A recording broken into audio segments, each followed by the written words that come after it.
Θέμα 3763 το Δέλτα. Μας δίνει ένα σώμα μάζας M ίσον με 2 χιλιόγραμμα. Αρχικά είναι ακίνητο, άρα το V0 είναι 0, σε οριζόντιο επίπεδο με το οποίο εμφανίζει συντελεστή τριβής μη ίσον 0,5. Για τα ίσον με 0 το σώμα αρχίζει να κινείται με την επίδραση σταθερής οριζόντιας δύναμης F που είναι 30 νιούτον μέχρι τη χρονική στιγμή 3 σεκόντ. Επομένως η δύναμη ασκείται από 0 μέχρι 3 δευτερόλεπτα. Οπότε πάβει να ασκείται. Μας δίνει την επιτάχυνση βαρύτητας που είναι J ίσον 10 μέτρα ανά σεκόντ τετράγωνο και ότι δεν υπάρχουν αντιστάσεις από τον αέρα. Ζητάει να υπολογίσουμε το συντελεστή τριβής ολίσθησης, το έργο της δύναμης στη διάρκεια που ασκείται η δύναμη F στο σώμα, δηλαδή από 0 έως 3 δευτερόλεπτα, τη χρονική στιγμή που το σώμα θα σταματήσει να κινείται και τέταρτον τη μετατόπιση του σώματος από τη χρονική στιγμή τάφισο με το 0 μέχρι να σταματήσει. Έχουμε σχεδιάσει το σώμα στην αρχική θέση α για τάφισο με το 0, όπου η ταχύτητά του είναι 0.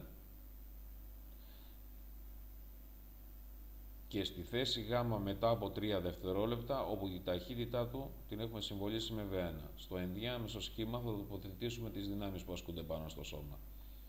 Από απόσταση είναι το βάρος κατακόρυφη προς τα κάτω, η κάθετη δύναμη στην επιφάνεια επαφής είναι η δύναμη F που είναι οριζόντια και η τριβή που έχει αντίθετη κατεύθυνση από την κίνηση του σώματος και είναι παράλληλη στην επιφάνεια επαφής των δύο σωμάτων. Γι' αυτό και ξεκινάμε από ένα σημείο που έρχονται σε επαφή το σώμα με το δάπεδο.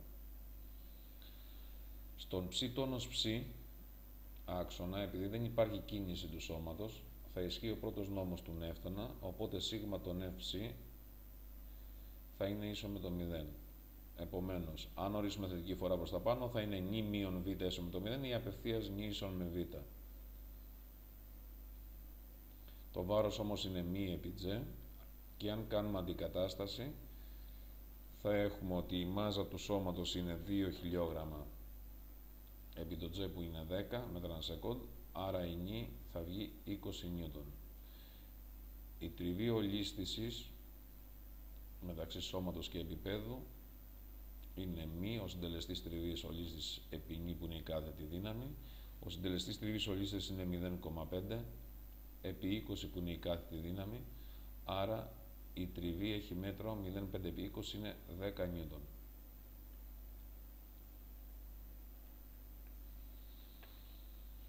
Για να υπολογίσουμε τώρα το έργο της δύναμης F, επειδή η F είναι σταθερή δύναμη, γνωρίζουμε το έργο της είναι δύναμη μετατόπιση. Επομένως πρέπει να υπολογίσουμε εμείς τη μετατόπιση του σώματος, που την έχουμε συμβολήσει χ1, στα 3 δευτερόλεπτα.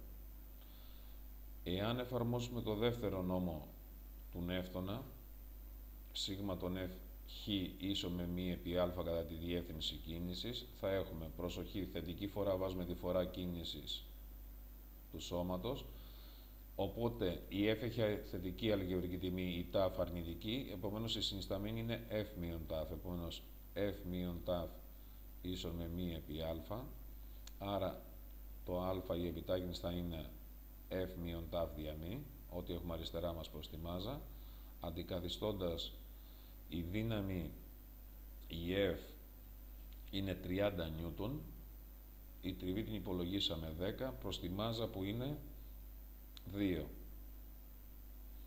Επομένως είναι 20 δια 2, άρα η επιτάχυνση θα βγει 10 μέτρα ανά σεκόντ τετράγωνο. Εάν γράψουμε τις εξισώσεις κίνησης, για την κίνηση του σώματος από το α στο γ, η κίνηση θα είναι ευθύγραμμη αλλά επιταχυνόμενη χωρίς αρχική ταχύτητα. Οι σχέσεις που δίνουν την ταχύτητα και τη μετατόπιση κάθε χρονική στιγμή θα είναι α επί τ η ταχύτητα και χ ίσον ένα δεύτερο α τάφ τετράγωνο.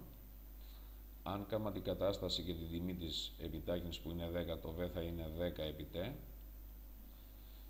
ενώ το χ θα είναι ένα δεύτερο επί 10, είναι 5 τάφ τετράγωνο.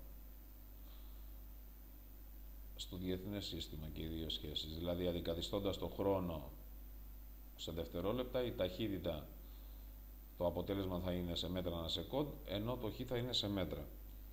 Για τάφ, επομένως, ήσουν με 3 δευτερόλεπτα. Εάν κάνουμε αντικατάσταση στη σχέση που μας δίνει την ταχύτητα, θα μας δώσει ότι η ταχύτητα στη θέση Γ, που την έχουμε συμβολήσει V1, θα είναι 10 επί 3, το V1 θα είναι 30 μέτρα ανά σεκόντ.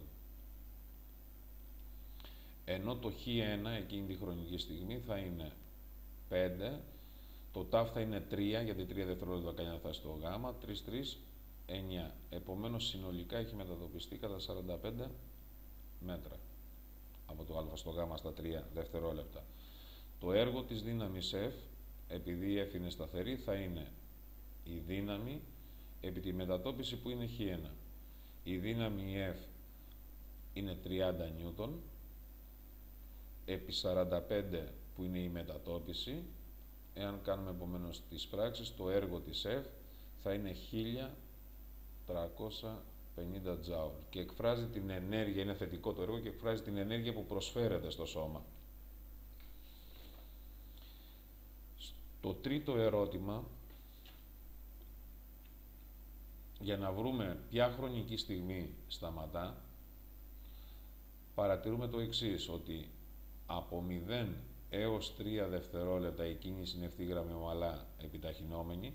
Στα 3 δευτερόλεπτα αλλάζουν οι δυνάμεις επάνω στο σώμα. Καταργείται η F. Επομένως, η μόνη δύναμη στη διεύθυνση κίνησης είναι πλέον η τριβή.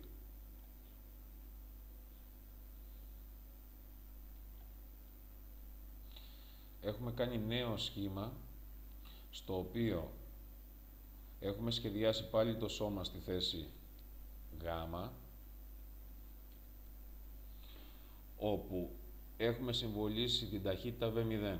Αυτή η ταχύτητα είναι η ταχύτητα που έχει αποκτήσει τα 3 δευτερόλεπτα, το V1 της προηγούμενης κίνησης, της ευθύγραμμης ομαλά επιταχυνόμενης, και την οποία την έχουμε υπολογίσει ότι είναι 30 δευτερόλεπτα. Επομένως, μπορούμε εμείς να βάλουμε νέα αρχή των χρόνων για την επιβραδυνόμενη κίνηση του σώματος μέχρι που να σταματήσει, και θεωρώντας σαν V0 την ταχύτητα V1 που είναι 30 μέτρα δευτερόλεπτο.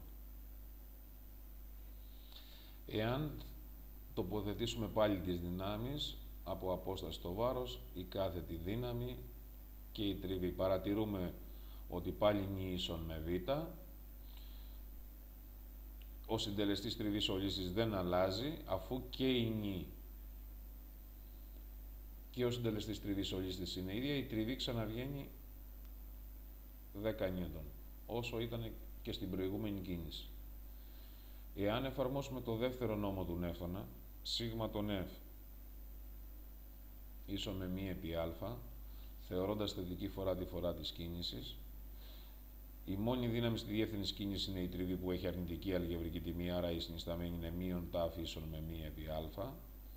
Επομένως, το α στη συγκεκριμένη κίνηση από το γ στο δ θα είναι μείον τάφ δια μη, θα είναι αρνητική αλγευρική τιμή και επομένως θα είναι επιβράδυνση. Άρα είναι μείον 10 προς τη μάζα που είναι 2, επομένως η επιβράδυνση είναι μείον 5 μέτρα ανά σεκόντ τετράγωνο. Και το μέτρο της επιβράδυνσης, το απόλυτο α, είναι 5 μέτρα ανά σεκόντ τετράγωνο. Η εξισώση της κίνησης στην επιβραδυνόμενη θα είναι v ίσον v0 μείον απόλυτο α επί το χρόνο, ενώ το χ θα είναι v0 επί τα αρχική ταχύτητα επί το χρόνο μείον 1 δεύτερο το μέτρο της επιβράδυνσης επί το χρόνο στο τετράγωνο. Εμείς θέλουμε το συνολικό χρόνο κίνησης από την αρχική θέση α μέχρι που να σταματήσει. Επομένως, μπορούμε να υπολογίσουμε πόσο χρόνο κάνει να σταματήσει όταν επιβραδύνεται, δηλαδή όταν πηγαίνει από το γ στο δ. Αυτό μπορούμε να το υπολογίσουμε από τη σχέση της ταχύτητας αν θέσουμε στην ταχύτητα όπου v το 0, δηλαδή στη θέση δ η ταχύτητα μηδενίζεται. Άρα θα είναι v0 μείον απόλυτο α επί τ Άρα φέρνουμε το απόλυτο α επί τ στο πρώτο μέλος, απόλυτο α επί τ ίσον με v0. Επομένως, ο χρόνος που κάνει να σταματήσει είναι το v0, η αρχική ταχύτητα προς το μέτρο της επιβράδυνσης. Η αρχική ταχύτητα είναι 30 μέτρα το δευτερόλεπτο, το μέτρο της επιβράδυνσης είναι 5, επομένως, ο χρόνος που κάνει, αν τον ονομάσουμε TAV2 αυτόν, στην επιβραδυνόμενη κίνηση θα είναι 6 δευτερόλεπτα. Επομένως, από το σημείο Γ που στην πρώτη κίνηση είχε αποκτήσει ταχύτητα V1, 30 μέτρα το δευτερόλεπτο, και την οποία την θεωρήσαμε σαν την αρχική ταχύτητα της επιβραδυνόμενης κίνησης, κάνει συνολικά να σταματήσει και να φτάσει στο σημείο Δ 6 δευτερόλεπτα. Επομένως, ο συνολικός, για να απαντήσουμε στο Δ3, ο συνολικός χρόνος κίνησης, το τάφ ολικό, και στις δύο κινήσεις θα είναι το τάφ1 συν τάφ2. Στην πρώτη κίνηση είχε κινηθεί για 3 δευτερόλεπτα, ενώ στη δεύτερη πρέπει να σταματήσει 6. Άρα συνολικά κινήθηκε για 9 δευτερόλεπτα. Στο τέταρτο ερώτημα, ζητάει τη μετατόπιση του σώματος από τη χρονική στιγμή τάφ με το 0 μέχρι να σταματήσει. Ήδη έχουμε υπολογίσει στην αρχική κίνηση ότι για να πάει από το α στο γ όταν κινείται για 3 δευτερόλεπτα έχει μετατοπιστεί κατά χ1 ίσον με 45 μέτρα. Αρκεί να βρούμε πόσο μετατοπίζεται και στη δεύτερη κίνηση, δηλαδή από το γ μέχρι το δ. Εάν πάμε στη σχέση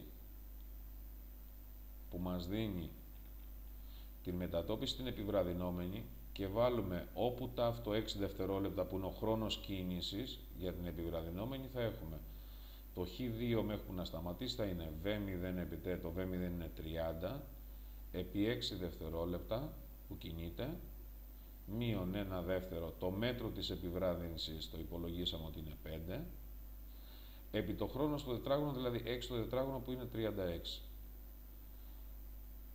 30 επί 6 είναι 180, μείον το 2 στο 36 πηγαίνει 18, άρα 5 επί 18 είναι 90. Επομένως το χ2 θα βγει 180 μείον 90 είναι 90 μέτρα, άρα η συνολική μετατόπιση από τάφ με το 0 μέχρι να σταματήσει θα είναι το χ1, τα 45 μέτρα που βρήκαμε στην πρώτη κίνηση από το α έως το γ, συν τα 90 μέτρα που μετατοπίζεται από τη στιγμή που αρχίζει να επιβραδύνεται, δηλαδή από το γ μέχρι το δ. Επομένως το χ ολικό θα είναι χ1 συν χ2, 45 επομένως που ήταν το πρώτο, 45 μέτρα και 90 μέτρα, επομένως συνολικά μετατοπίζεται κατά 135 μέτρα.